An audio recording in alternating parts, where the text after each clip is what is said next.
Hi friends, మనం ఇప్పుడు ఎక్కడికి వచ్చామంటే మన శ్రీకాకుళం జిల్లా పలాసకి దూరంగా ఉన్న 7 కిలోమీటర్ల దూరంగా ఉన్న బెండి గ్రామంకి అయితే వచ్చాము. ఈ బెండి గ్రామంలో ఉన్న శివాలయానికి చాలా ప్రత్యేకత ఉంది.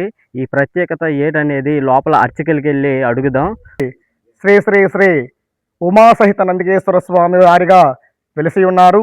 ముఖ్యంగా ఈ యొక్క ఆలయం చోళ్ళు పరిపాలన నుంచి వస్తున్నది. మా తాతలు తండ్రుల నుంచి అలా వస్తున్నటువంటి ఈ యొక్క దేవాలయంలో మేము వంశీయులుగా తరతరాల నుంచి ఈ యొక్క ఆలయాన్ని సంరక్షిస్తుంటూ, అలాగే ఈ యొక్క స్వామివారిని పరిపరి విధాలుగా పూజా పునస్కారాలతో అభిషేకాలు అర్చనలు చేసుకుంటూ వస్తున్నాము. అదేవిధంగా ముఖ్యంగా ఈ యొక్క కార్తీక మాసంలో కానీ శివరాత్రి కానీ ఈ యొక్క చుట్టుపక్కల ఉండే 30 గ్రామాలు, దాదాపు 100 గ్రామాల నుంచి, అనగా అటు ఇచ్చాపురం ఒరిస్సా నుండి, ఇటు బరంపురం, అలాగే పర్లాగండి వాస్తవులు కూడా వచ్చి ఈ యొక్క కులదేవతగా ఆరాధిస్తూ ఉంటారు. ఎప్పుడు కూడా ఈ యొక్క ఆలయానికి భక్తులు తండోలుగా వస్తుంటారు. అలాగే ఈ యొక్క దేవాలయానికి ముఖ్యంగా తూర్పు దిక్కున మహేంద్ర తనయ నది ప్రవహిస్తుంది.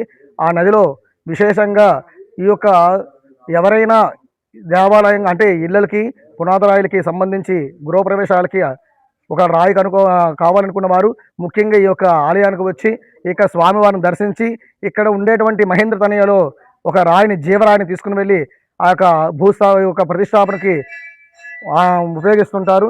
అలాగే ఆలయపరంగా వస్తే మనకి దేవాలయంకి పైభాగంలో చూస్తే 4 దిక్కుల అయ్యప్ప స్వామి వెలిసి ఉంటారు. మనకి ఈ యొక్క నందికేశ్వర స్వామి వారి దేవాలయానికి క్షేత్రపాలకులుగా అయ్యప్ప స్వామిని పరిగణిస్తుంటారు. ఎందుకంటే నందికేశ్వర స్వామి, నంది అనగా ఈశ్వరుడు, కేశవ అంటే మన నారాయణ స్వామి, ఇద్దరికి హరిహర పుత్రులుగా ఉద్భవించిన వారు అయ్యప్ప స్వామి కనుక వారు మనకు శిఖరమున 4 దిక్కుల అయ్యప్ప స్వామి ఉండడం అనేది విశేషంగా తాతల తండ్రుల నుంచి చెప్పుకుని వస్తున్నారు.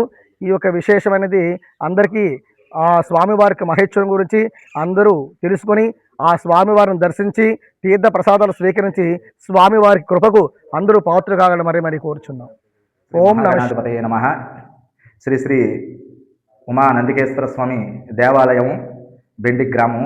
ఇక్కడ ఈ స్వయంభూలింగం అనేది వెలిసినది. అంటే ఇదంతా కూడా అభివృద్ధి కొలది ఈ యొక్క గ్రానైట్ ఇదంతా వేయడం జరిగింది. కానీ పరమేశ్వరుడు అనేది స్వయంభవంగా వెలిశాడు. ఇదంతా కూడా ఈ రాయి పైన ఇప్పుడు మారుతున్నటువంటి కాలం బట్టి అనుగుణంగా ఈ దేవాలయం అనేది అభివృద్ధి చేయబడింది. కాబట్టి ఇదంతా కూడా స్టైల్స్ వేయబడింది. ఇది స్వయంభూలింగము. ఇది ఈ యొక్క ప్రతి రోజు కూడా స్వామివారికి ఉదయాన్నే 4 గంటలకి మేలుకొలిపి స్వామివారికి మళ్ళీ 12 గంటల వరకు కూడా ఇక్కడ ఉన్నటువంటి అర్చకులచే కైంకర్యాలు అనేవి జరిపించబడతాయి. అలాగే సాయంకాలం కూడా 4 గంటల నుంచి రాత్రి 7 వరకు కూడా ఈ దేవాలయం తెరచబడి ఉంటుంది. ఇక్కడ అనేకమైనటువంటి భక్తులు వస్తూనే ఉంటారు.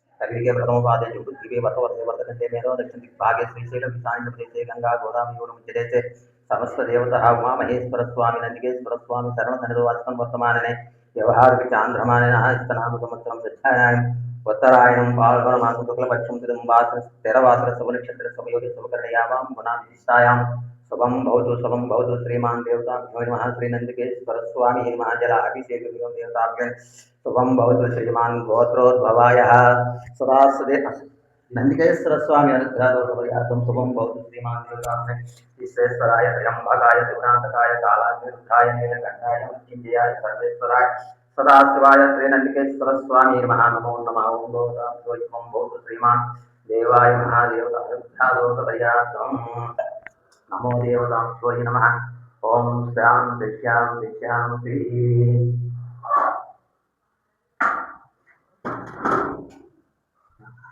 సకాలం చరణం సర్వయాది నివారణం సమస్తమైన దోష పరిహార్థం శ్రీ నందికేశ్వర స్వామి నమః. స్వామివారి భక్తులు ఎనలేనిగా వస్తుంటారు ఇక్కడికి. ఒరిస్సా, శ్రీముఖలింగము మరియు పూరి ఇలాంటి దేవాలయంతో పోలి ఉన్న ఈ ఆలయము మరి పురాతనగా ఆలయంగా నిర్మించబడింది. మరి స్వామివారికి భక్తులకి ఎనలేని కోరికలు తీరుస్తూ మరి భక్తులకి ఇక్కడ భక్తులు ఎక్కువగా నమ్మేది సంతాన సౌభాగ్యంగా నందికేశ్వర స్వామిగా వెలిసి ఉన్నారు. మరి ఎవరికైనా సంతానం లేకపోయినా సరే ఇక్కడికే భక్తులు వచ్చి సంతాన సౌభాగ్యాలుగా అభిషేకాలు గట్రా చేయించుకుంటారు.